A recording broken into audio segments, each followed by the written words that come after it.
Good afternoon. This afternoon I'm going to show you how to change the front headlight bulb on the AJS Modena. It's a little bit of a fiddle, but it's not too bad if you just take your time and just make sure that you don't lose any bits and pieces. So it's a little bit dark in my garage because I've done some alterations and I'm a bit lacking in light at the moment, but I hope it comes through okay for you. Okay, so the first thing you want to do is obviously take your keys out and turn the ignition off, but underneath the headlight cowl there are two set screws, one here and one here, and I've already taken those out. And there's the headlight adjusting screw there. You need to take that out as well. You can't get the light fitting out without taking that out. So I'll just put you on the stand and I'll show you how to get the bulb out.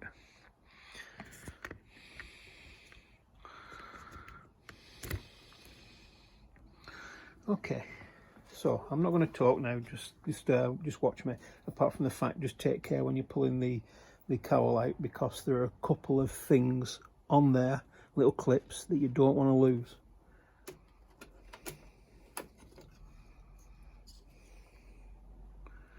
Those two there,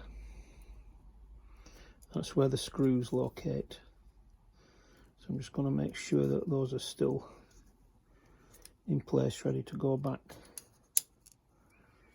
A bit of a fiddle. Right, okay, so they're in place there, ready to go back. I'll put that safely. Now this is a bit of a fudge actually, because there's a rubber bung here and here, and you've got to sort of wiggle it out of the rubber bung. So what I've done, I've cheated slightly. If you just pull that aside slightly and then pull that way, can you see it comes out of the rubber bung there and there? And can you see them there? One there, one there. And when the light goes back in, you've got to locate in there and in there with those rubber bungs. So now let's get the lamp out, the bulb out. Oh, that was good. Virtually fell apart, that. Okay, so the lamp's come out now. Let's get the bulb out. I believe it's an S2, is it? It's a standard motorcycle bulb. Just get the new one.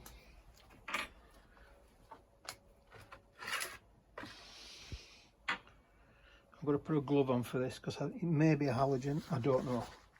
And if it's a halogen, you don't really want any fingerprints on it. So this cost me £3.79 at Halfords yesterday, and I didn't think that was too bad. So there's a couple of tangs on it here. You can't get it the wrong way around, because when you put it in, if you put it in the wrong way, the tangs won't let you push it down. So I'll just turn it around, push it in, turn it, quick check, make sure everything works before I put it back. Yep, everything works, so we're good to go there. So let's get it back together.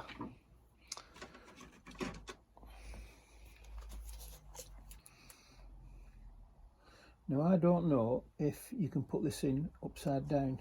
If you can, then your main beam will be pointing up to the sky when you put it on. So it's probably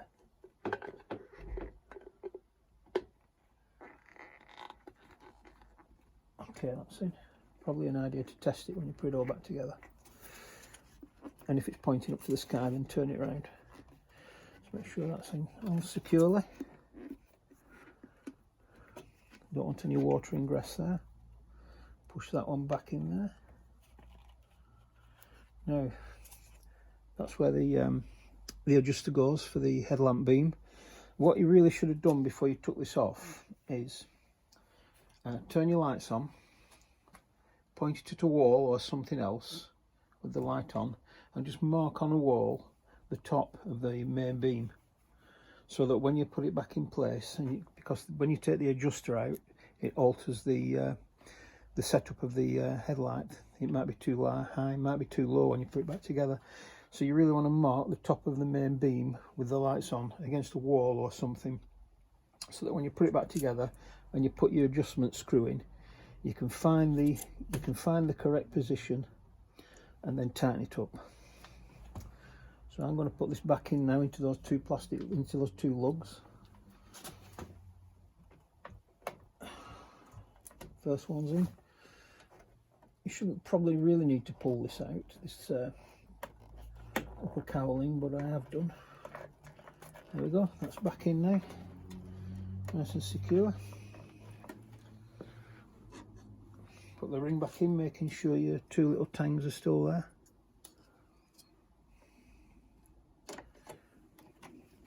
Nice firm press.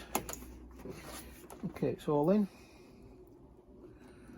The headlamp moves up and down, which it should do until you get your beam sorted. One last check.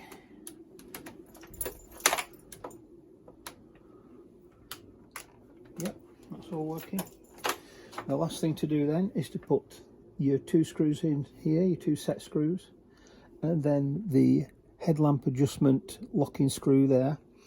Put that locking screw in, don't tighten it up fully, make sure you get your headlamp beam set correctly against the wall, as you marked on the wall when you took it out. Luckily I could mark the dip beam. It was the main beam that had gone on mine. So I managed to mark the dip beam on the wall. So get the dip beam right, hold it in position, tighten the beam adjustment screw up, and that's it. Job done. Thank you till next time.